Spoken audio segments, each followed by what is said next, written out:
PMC Hindi से जुड़े latest updates पाने के लिए हमें सोशल मीडिया पर फॉलो करें।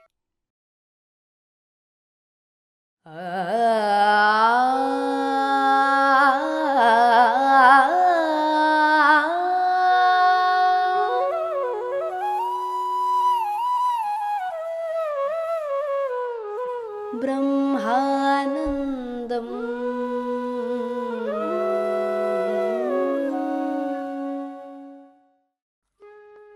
नमस्कार दोस्तों, ब्रह्मानंदम शो में आपका एक बार फिर से हार्दिक स्वागत है। आनंद कर्णेश जी द्वारा रचित a thousand seeds of Joy इस किताब से हम आपस में विवेक बांट रहे हैं। दोस्तों, हम 33वें अध्याय के जरिए गुजर रहे हैं, जिसका शीर्षक है शक्तिकृत स्त्री तत्व का उत्थान। यहाँ पर पिछले एपिसोड के अंत में हमें लक्ष्मी माँ बता रही थी कि किस प्रकार वो श्री महाविष्णु जी से अग्नि और जल तत्व के माध्यम से एकत्व में बंधे हुए थे।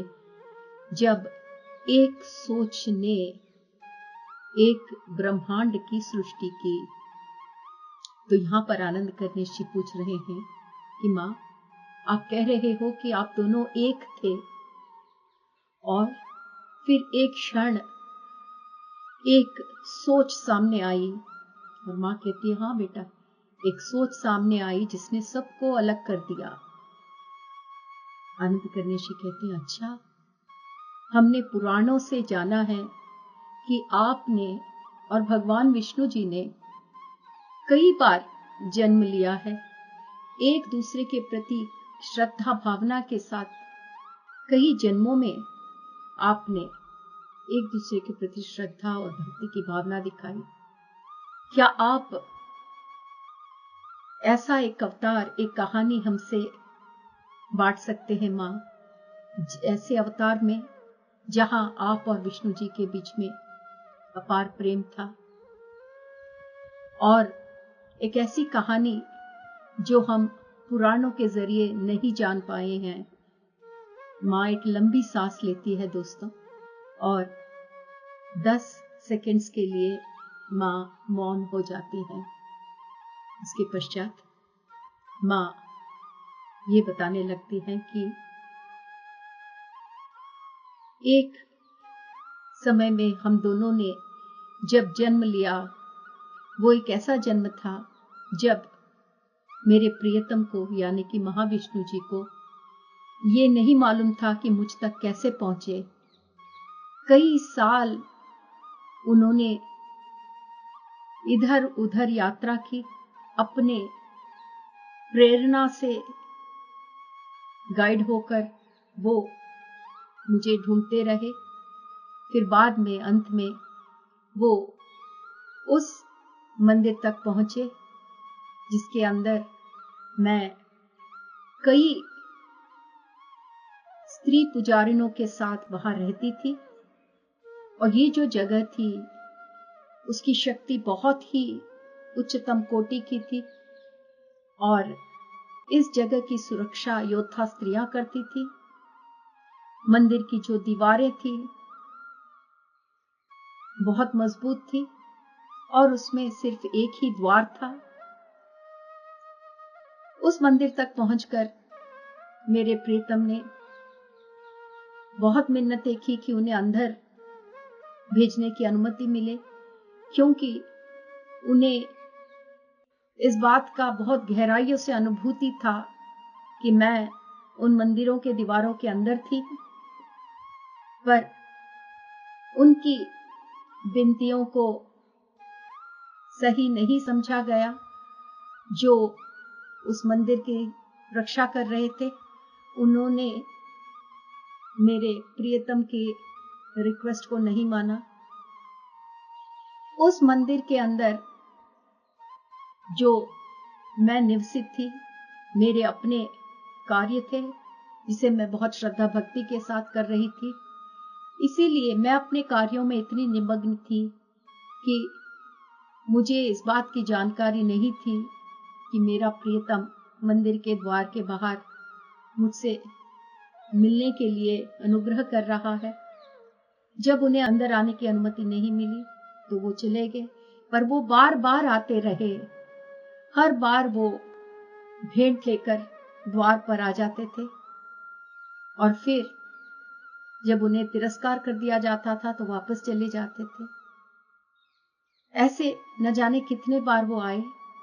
अंत में एक बार उन्हें अंदर आने की अनुमति प्राप्त हुई। जो हेड प्रीस्टेस थी, जो पुजारिनियों की हेड थी, उन्होंने उन्हें मंदिर में आने की अनुमति दी।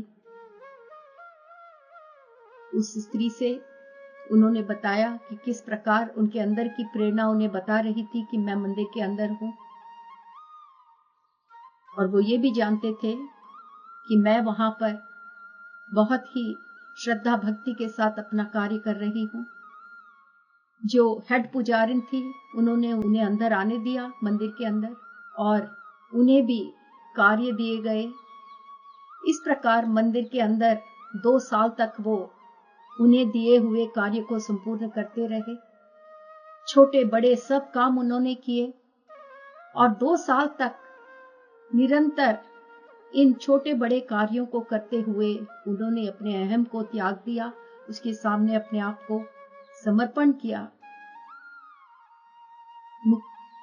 सहज रूप से एक पुरुष को अहम रहता है कि जब वो विवाह करेंगे तो स्त्री को अपने घर ले जाएंगे और उनकी स्त्री उनके लिए घर का काम करेंगी, उनके लिए खाना बनाएंगी।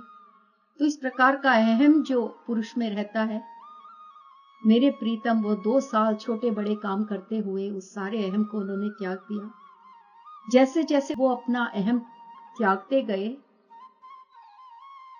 वो देख सके कि उनकी पत्नी कोई तोहफा नहीं थी जीतने के लिए, पर उनके पत्नी को प्राप्त करना ही उनकी जिंदगी का सबसे बड़ा मकसद था। इस प्रकार उनको दिए हुए कार्य करते हुए वो अपने आध्यात्मिक मार्ग में आगे बढ़ते गए।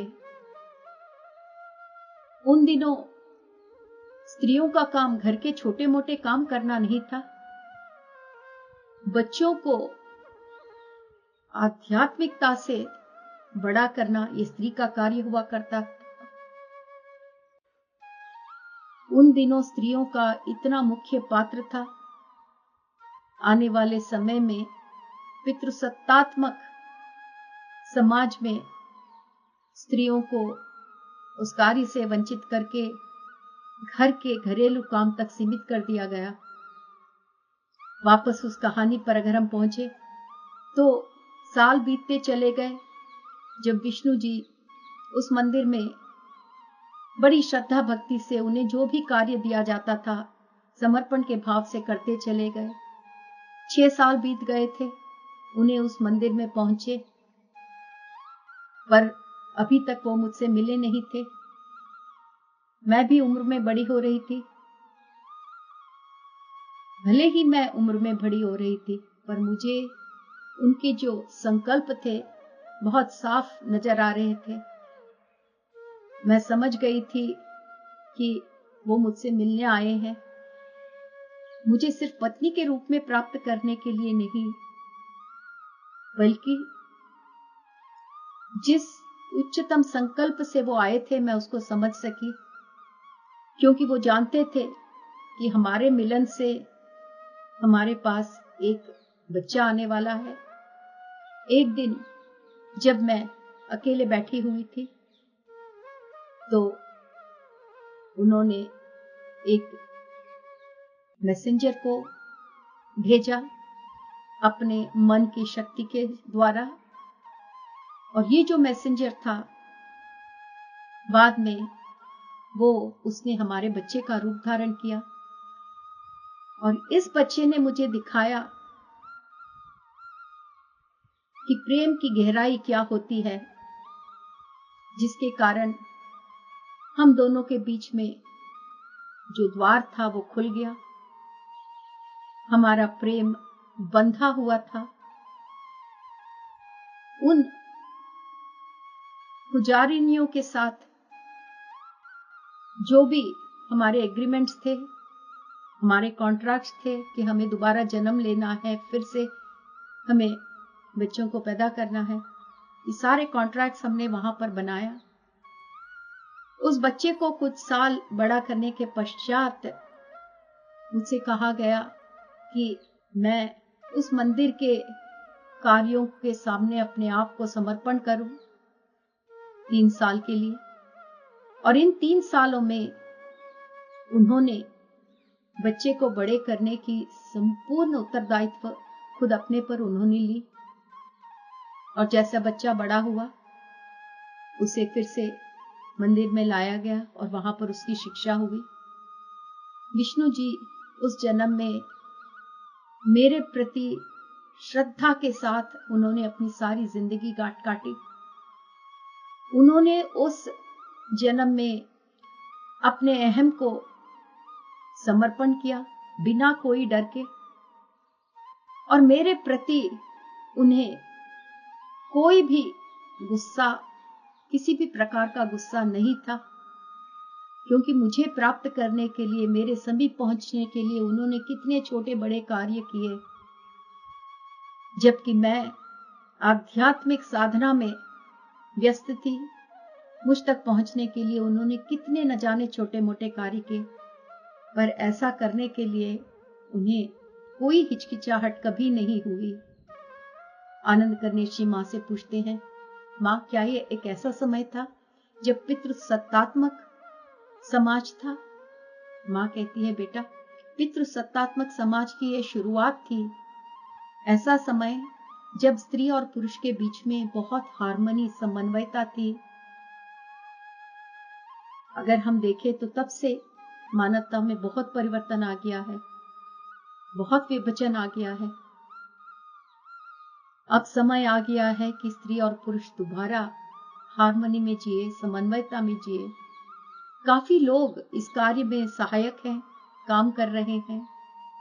जो प्योर लाइट के जीव हैं दूसरे लोगों से, वो सारे लोग इस धरती पर इस समय अपनी चेतना को बहा रहे हैं, धरती की तरफ अपनी चेतना को प्रवाहित कर रहे हैं। इस महान परिवर्तन को आगे बढ़ाने में आर्कएंजल माइकल का भी बहुत बड़ा हाथ है। बहुत ही सहायक है वो इस परिवर्तन में आगे ले जाने के लिए मानवता को। इस समय जो दिव्य आत्माएं हैं वो मनुष्यों से बहुत अच्छी तरह से संपर्क स्थापित कर पा रहे हैं। जो सामूहिक चेतना है मानवता की, उसमें भी एक महान परिवर्तन आ गया है। और इस परिवर्तन को आगे बढ़ाने के लिए इस भूमि पर बहुत ही दर्दनाक और विनाश से भरित घटनाएं घटी हैं। जैसे कि अमेरिका में जो 9/11 घटना घटी थी, उसके कारण इस भूमि पर जो प्रकंपन उठे, वो संपूर्ण मानवता उसको महसूस कर पाई। आनंद कर्णेशी मां से पूछ रहे हैं, तो मां ये जो 9/11 की घटना थी, क्या वो घटनी ही थी? मां कहती है, हाँ बेटा, ये तो होना ही था। इसके कारण काफी लोग अपने अंदर की दुनिया में यात्रा उन्होंने शुरू की। अपने आध्यात्मिक प्रगति के मार्ग में उन्होंने अपना पैर रखा। बाहर की दुनिया से अंदर की दुनिया की तरफ बढ़े। आनंद कर्णेशी मां से कहते हैं, क्या आप ये कह रही हैं मां कि इस भूमि पर ये जो विनाशात्मक घटनाएं जो घट रही हैं, ये सब इसलिए हो रही हैं ताकि मानवता अपना सफर अंदर की तरफ मोड़ सके, अपने अंदर सफर कर सके, आध्यात्मिक मार्ग पर बढ़ सके? मां कहती है, बेटा जो मानवता है वो उसने बहुत कम विनाशात्मक घटनाएं इस पृथ्वी पर देखी हैं। काफी बड़ी बड़ी घटनाएं घटने से बच गए हैं, पर ये घटनाएं इसलिए नहीं घटी क्योंकि इस समय पर काफी लोग अपने आध्यात्मिक प्रगति का मार्ग उस मार्ग पे अपनी यात्रा शुरू कर चुके हैं। तो आनंद कन्याशी पूछ रहे हैं, माँ, तो जैसे जैसे हम जागरूक होते जाते हैं, माँ कहती है, हाँ बेटा, जैसे जैसे आप लोग जागरूक होते जाते हो, अपने अंदर की यात्रा शुरू करते हो या उस पर चलना शुरू कर देते हो, वैसे वैसे ये जो विनाशात्मक घटनाएं हैं पृथ्वी पर, तुम लोगों को जगाने की उसकी आवश्यकता कम पड़ जाती है। माँ के कहने का ये है कि ये सारी जो विनाशात्मक घटनाएं घट रही हैं, जैसे 9/11, सुनामी, तूफान, अर्थक्वेक, ये सारे मनुष्यों को जगाने के लिए है कि तुम लोगों ने इस भौतिकता में बहुत दिन सफर कर लिया, अब अपने अंदर की तरफ बढ़ो। माँ कहती है कि जैसे जैसे ये परिवर्तन, जो भूमि पर हो रहा परिवर्तन, तीव्र गति पकड़ेगा, और ये तीव्र गति तभी पकड़ेगा जब लोग ध्यान करने लगेंगे, अपने अंदर के दिव्यता की तरफ बढ़ने लगेंगे, और जैसे जैसे ये होने लगेगा, तब तब मानवता को ऐसे विनाशात्मक घटनाओं का सामना नहीं करना पड़ेगा।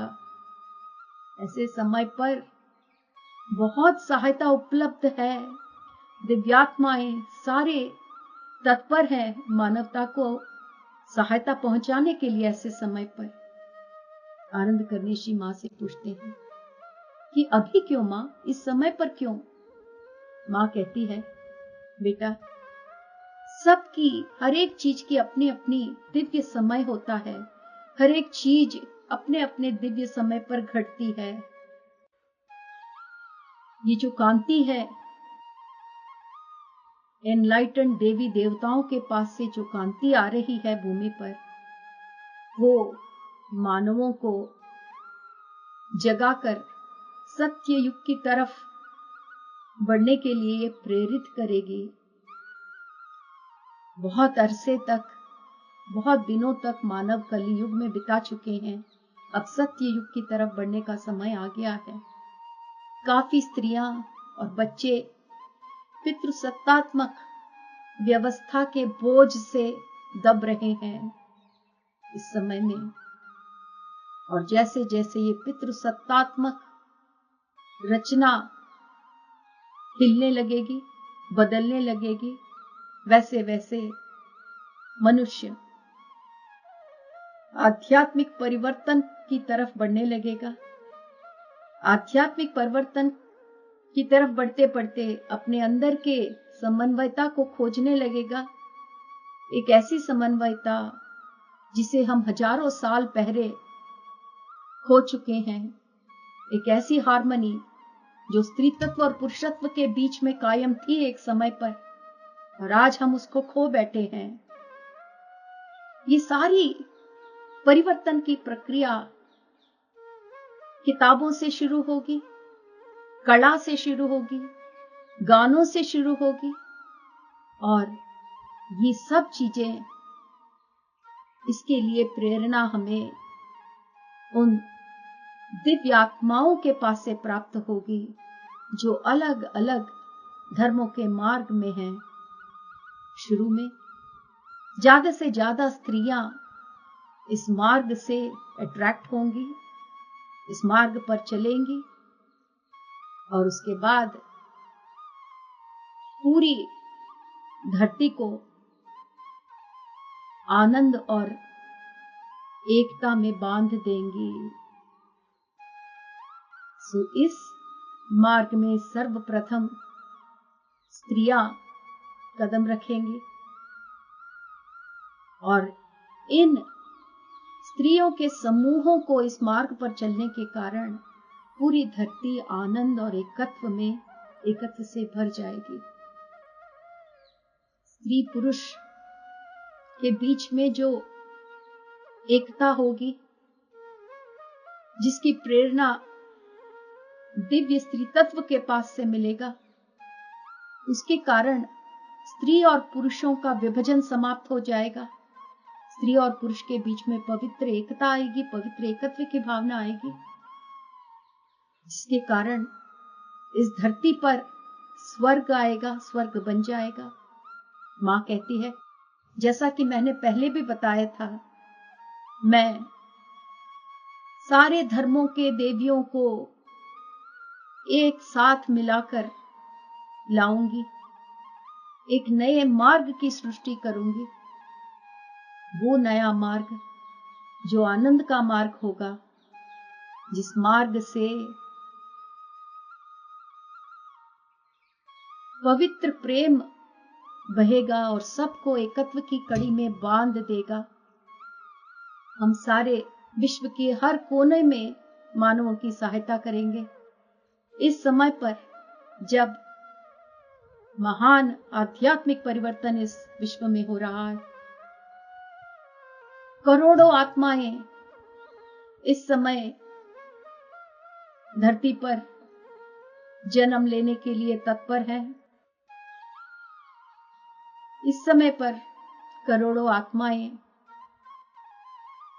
कॉन्ट्रास्ट को, विरुद्धता को, उसकी सृष्टि करने के लिए और उसमें भाग लेने के लिए तत्पर है। एक ऐसा समय पृथ्वी पर जहां शून्यता विस्तृत होकर अनंत लोकों का रूप ले रही है। मां कहती है, ये बिल्कुल एक कठिन प्रसव के जैसा है, क्योंकि एक ऐसा कठिन प्रसव है जहां हम चारों ओर विरुद्धता देख रहे हैं, और इस विरुद्धता में से जो आनंद के फुव्वारे उठेंगे, जहां चारों ओर एनलाइटनमेंट ही एनलाइटनमेंट होगा, ऐसा प्रसव होगा। ये जो एनलाइटनमेंट के प्रकंपन हैं, ये समस्त ब्रह्मांड में फैलेंगे। हमारे ब्रह्मांड में नहीं, हर ब्रह्मांड तक ये प्रकंपन पहुंचेंगे, और इन प्रकंपनों के कारण मनुष्य जो पीड़ा अनुभव कर रहे हैं अपनी जिंदगी में, उन सारी पीड़ाओं की समाप्ति हो जाएगी इन अद्भुत प्रकंपनों के कारण। कितना सुंदर वर्णन है दोस्तों। इस आने वाले समय में जो पृथ्वी पर अद्भुत ट्रांसफॉर्मेशन, परिवर्तन आने वाला है, उसको माँ ने इतने अद्भुत शब्दों में हमें समझाने की कोशिश की है। माँ कहती है, ये कठिन प्रसव के समय जैसा है। प्रसव का समय कितना कष्ट होता है, पर प्रसव होने के बाद बच्चे को देखकर कितनी खुशी होती है। ये इसी प्रकार का समय है। कष्ट इसलिए है क्योंकि सब जगह विरुद्धता चल रही है, सब लोग पीड़ित हैं, सफरिंग में हैं। पर इस महान परिवर्तन के बाद जो आनंद के प्रकंपन चारों ओर फैलेंगे दोस्तों, जो एनलाइटनमेंट की तरंग आएगी, वो हर एक विश्व को छुएगा, हर एक जीव को छुएगा, और इस आध्यात्मिक मार्ग में सबकी पीड़ा का अंत होगा। धन्यवाद। PMC हिंदी बदले जीवन।